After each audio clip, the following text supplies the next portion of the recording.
Hi students, in this video we are going to discuss about refraction in glass slab. Consider a glass slab of thickness T and refractive index N kept in the air medium.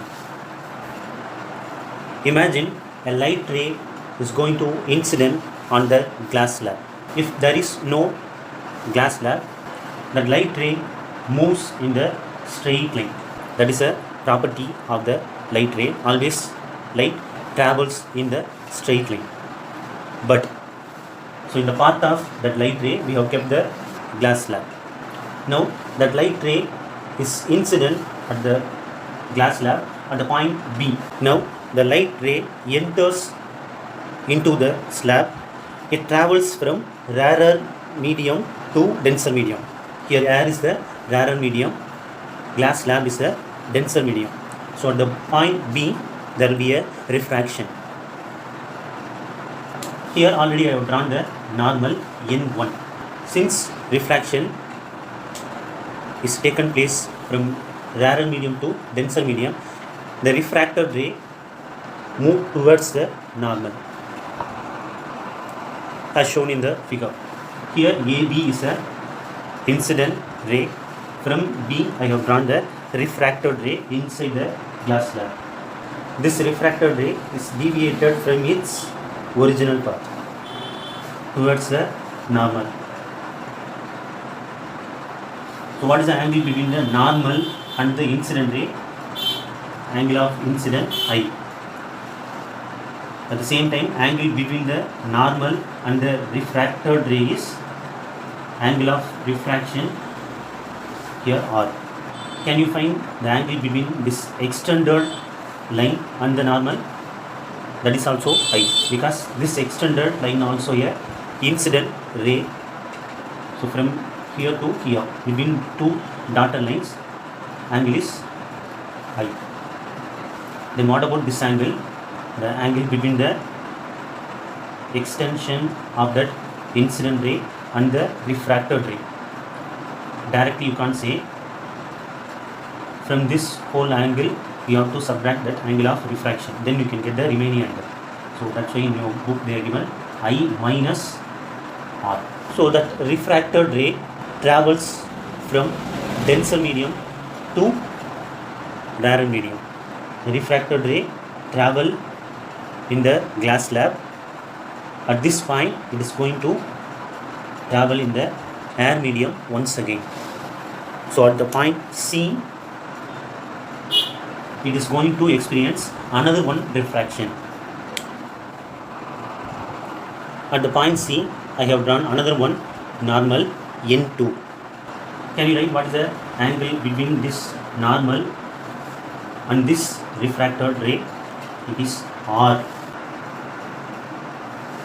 How we can say it is a R?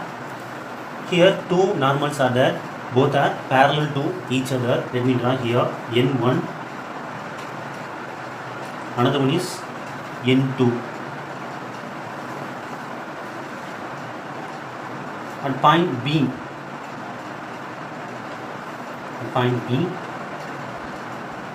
we have the angle of refraction R. That ray is going to incident at the point C, which is in the normal 2. So here you can see the Z shape. Alternate angles are equal. So here R, so definitely here also R only. So that's why I written R here. So at the point C, as I told already, that light ray travel from denser to rarer medium. What will be the path of the refracted ray? Since it is going to enter into the rarer medium once again, that will move away from the normal. Now what is the angle between this refracted ray and the normal? It will be I. So here we have noted down R. The opposite angle definitely I only. After the two refractions, the light ray emerges in the same direction as that of the incident ray on the glass slab with the lateral displacement or shift L.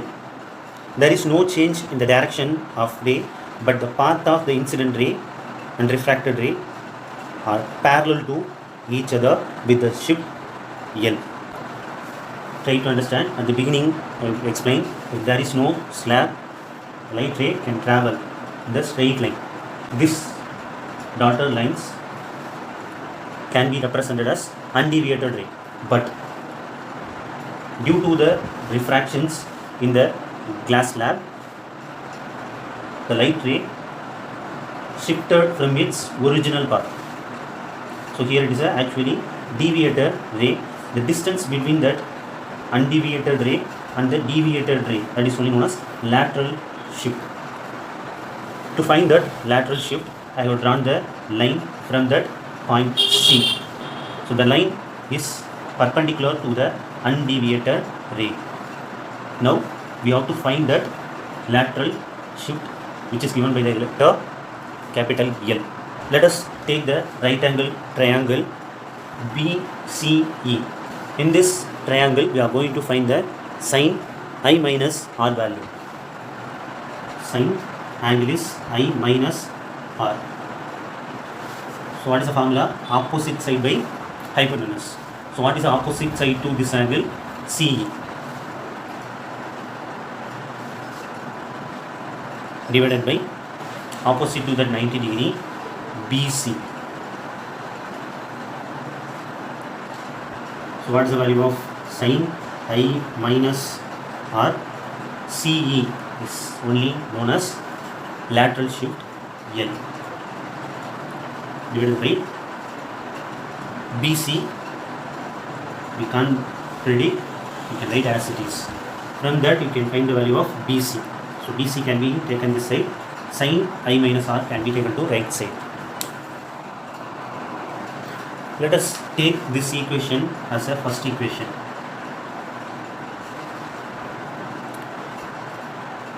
Now we can take the another one triangle BCF.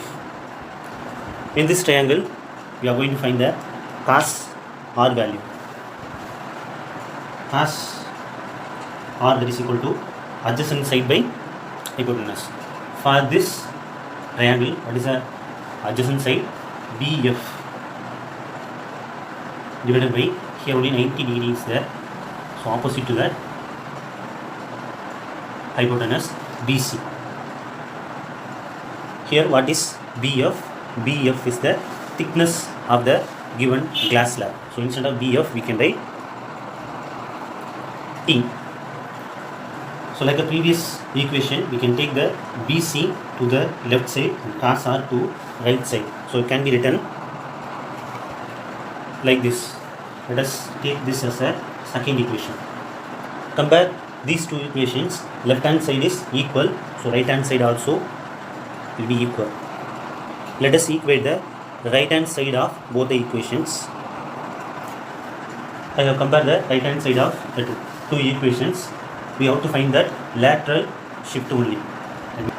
So sine IR can be taken that side. So L, that is equal to T within a bracket sine I minus R divided by cos R.